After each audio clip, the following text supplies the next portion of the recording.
I went to a craft fair for the first time.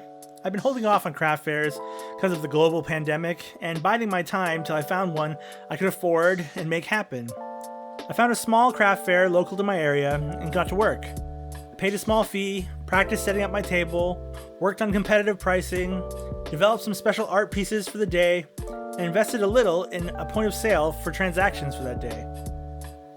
On the day of the fair, I left with anticipation. I figured that while it was unlikely I'd be a massive hit, because sculptures are expensive, and I understand that not everybody comes to a fair to buy one, I thought I'd at least hit some of the made-for-fair items that I had priced at a reduced rate, and so I was excited.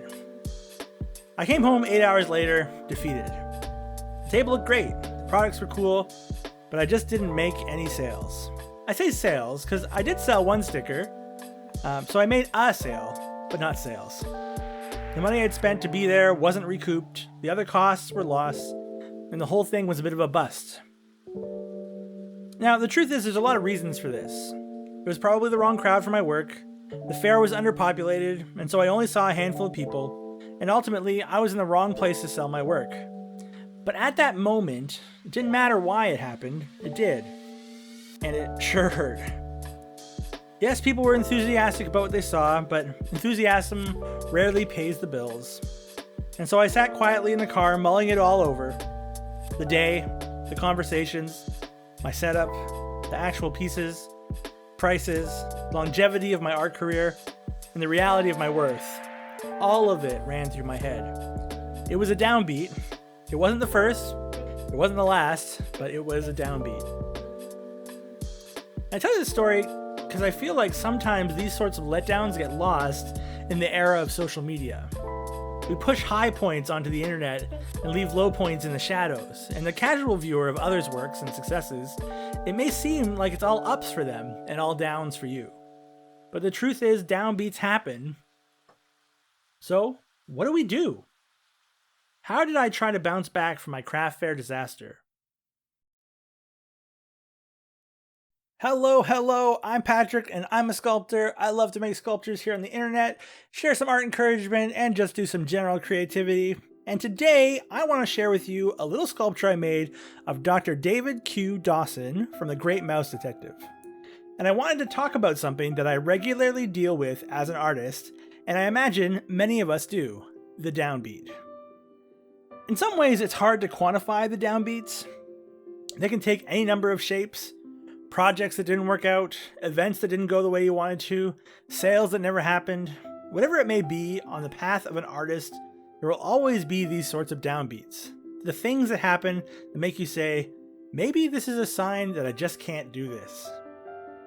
And look, it doesn't matter if you're the most successful artist in the world just starting out, or flip-flop somewhere between motivated success and some kind of art slug hardly moving. You will encounter downbeats, and you will encounter them again. So the question remains, what do we do when we hit a downbeat? Make a distinction between personal and professional goals.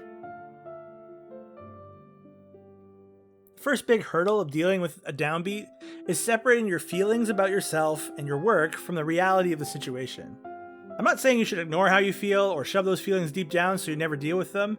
But instead, I want to suggest that in most situations, there's a tendency to approach a downbeat personally rather than professionally.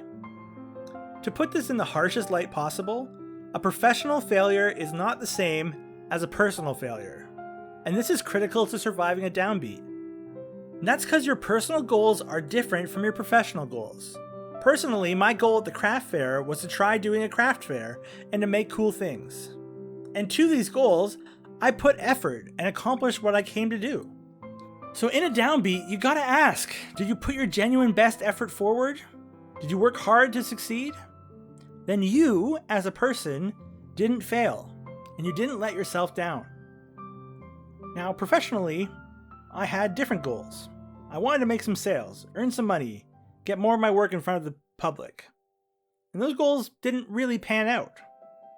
And professionally, I didn't succeed. So you gotta ask, did you make a mistake? Did you miscalculate? And if the answers to these questions are, yeah, I think I did, then you as a professional may have failed in your goal, But this happens to professionals all the time. It's what doing new things is all about. And it's okay because of what you can do next.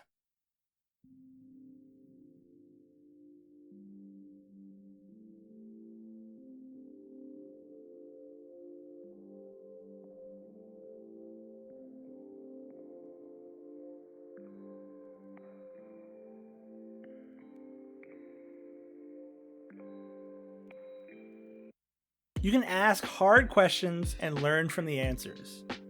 Once we can separate our personal experience from our professional experience, we can begin to ask some serious questions about what went wrong. Again, we aren't asking, how am I wrong? What's wrong with me? As much as we're asking, why didn't I achieve my professional goals? And the exploration of the question why is complex. It depends on a lot of factors, many of which in your circumstance or in a different downbeat, I can't really anticipate or explain. So I can only look at my own craft fair. And when I started to ask why, I had a few insights that helped me think about the future. Here are some of the things I thought about. Well, I only saw about 80 people, many of whom didn't come to spend $50 or more. More than half my products were above $50. A lot of the vendors were food-based, and fan art was not as appealing to this crowd as I may have hoped. And truthfully, there are probably 1,000 other thoughts I have, but those are a few good examples. And when taken together, I can begin to learn about my own art and my needs as a seller at a craft fair. For instance, the size of a fair matters to the amount of sales. The audience anticipated for the event matters to me in a significant way. The other vendors at an event matter. And these may be simple ideas that I should have known, but I didn't, and I had to learn them. And the only way to do that was to ask the hard questions and try to learn.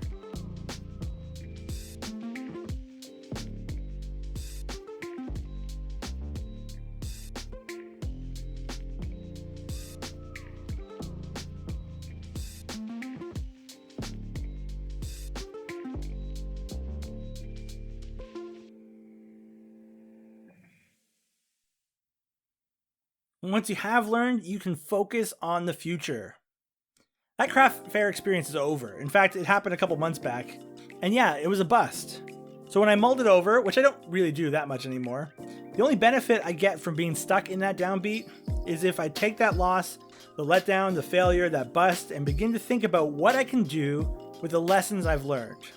How can this downbeat help me make a better future for my business and for my art career? And this is challenging.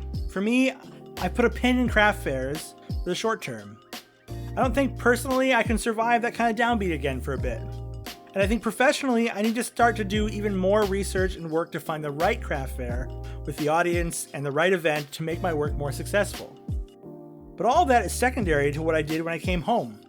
I stopped, reflected, and I tried something else. I focused on launching my weird pumpkins and on editing better videos. I poured energy in a new direction and hoped for the best again by focusing on the future.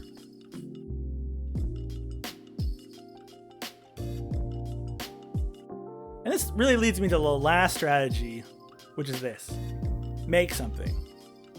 Look, at the end of the day, you are an artist and you love what you do. And I know you love what you do because really it's not worth doing if you don't love it, because it is really hard. So take the piece of advice from the musician Corey Wong in his song, "Today I'm Gonna Get Myself a Real Job." The song is him thinking about throwing in the towel and making music, and eventually he turned to the words of his friends and they say, "This is all just in your head, now get out of your bed, don't read the comments thread, go write a song instead, this is your real job." And it's quite possibly the best advice you can get on the downbeats. The downbeats suck. They're difficult, personal, destructive, and harsh. And most artists face them alone, quietly in their studio. And to be frank, there is no easy solution. There are just downbeats and they happen to everyone. And in these moments you can, as I've suggested, reflect, learn, and try new things. And when those things don't help you overcome, set aside the business, the recent letdown, and everything, and just make something. Do what you love, and let that love push you forward. Because it will, in time. Let's check out the final reveal of Dr. David Q. Dawson.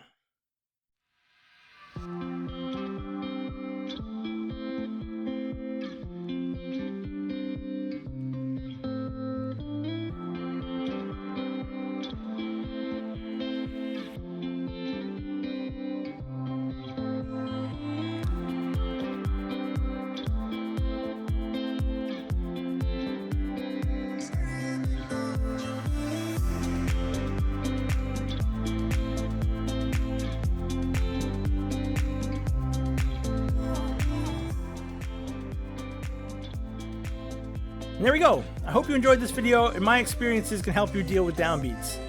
What do you do to fight against the hard days as an artist? How do you deal with the downbeats? Let me know in the comments below. Hey, this content's made by me, a small artist on the internet, and if you enjoy it and want to support the work, feel free to check out my Ko-fi, become a member there. Special thanks to all my current members. And thank you for watching today. I hope you subscribe and stick with me for much more sculpting, art encouragement, and general creativity. Until next time, keep being awesome.